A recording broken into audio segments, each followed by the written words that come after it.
Olá, eu sou o pastor Rogério Correia e esse é o podcast Pensando sobre Verdades Eternas. Seja bem-vindo.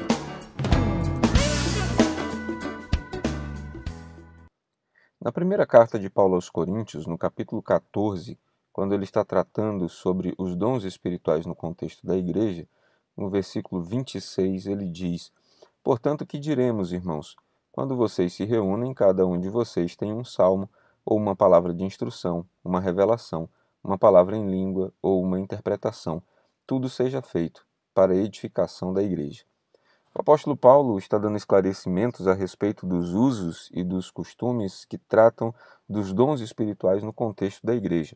Há uma longa teologia para tratar a respeito desse assunto, mas o que realmente me interessa nesse momento em que nós estamos falando sobre ser igreja, o que é ser igreja e como ser igreja, é o fato de que o apóstolo Paulo nos ensina que todas as vezes que nós nos reunimos, devemos apresentar diante dos nossos irmãos aquilo que sejam os nossos dons ou a maneira com que o Espírito Santo nos usa para edificar a vida uns dos outros.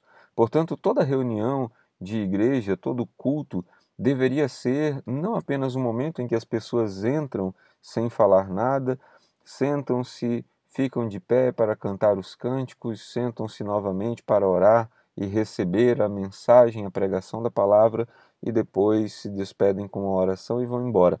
Mas o culto deveria ser um momento de interação, um momento em que as pessoas deveriam ter sempre a oportunidade de orar umas pelas outras, em que as pessoas deveriam ter sempre a oportunidade de ministrar alguma coisa da parte de Deus umas sobre as outras.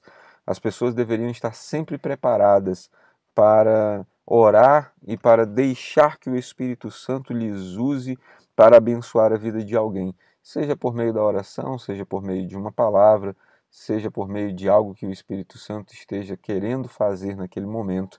E aí, neste contexto, em que uns oram pelos outros, uns edificam os outros, é que, creio eu, vão começar a acontecer as curas, vão começar a acontecer os milagres, vão começar a acontecer as exortações, vão começar a acontecer as direções de Deus para a vida uns dos outros. Afinal de contas, os dons espirituais foram dados para que haja edificação mútua. Essa ideia clerical de igreja que nós temos, de que somente os líderes religiosos estão suficientemente preparados para ministrar sobre a vida das pessoas, é uma ideia completamente fora do projeto do Novo Testamento a respeito de igreja. Igreja é um lugar onde todo mundo ora por todo mundo, onde todo mundo exorta todo mundo, onde todo mundo edifica todo mundo, onde todo mundo consola todo mundo.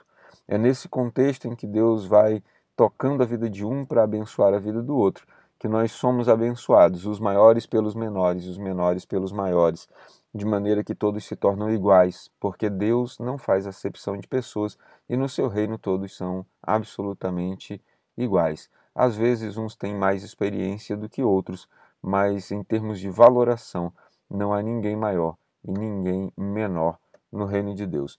Por isso, quando você tiver a bênção, a oportunidade de se reunir novamente, quando encerrar este momento que nós estamos vivendo hoje, em 2020, de distanciamento social, procure consagrar a sua vida antes de ir aos cultos, procure ter um tempo de oração, um tempo de meditação na palavra, se possível um tempo de jejum, buscando a vontade de Deus, buscando discernir o que Deus gostaria de fazer por meio da sua vida, para que quando você encontrar com os demais irmãos, você seja um instrumento de bênção e não apenas mais uma pessoa que assiste a um culto.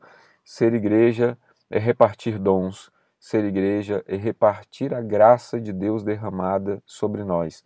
Ser igreja é manifestar Deus da maneira particular com que Ele tem se manifestado na nossa vida, para que todos os outros irmãos sejam abençoados pelo jeito que Deus tem tocado e usado a nossa vida. Que você consiga ser igreja, que você consiga ser usado por Deus para abençoar a vida de outros, que você edifique a vida dos seus irmãos e que igualmente você seja edificado pela vida de outras pessoas. Que Deus te abençoe, que você tenha um ótimo dia.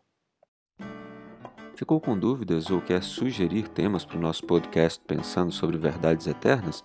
Escreve para a gente, igrejadaflorestaacre@gmail.com. Não esqueça de nos seguir também nas plataformas Spotify e Apple Podcasts. Se está nos ouvindo pelo YouTube, curta e compartilhe.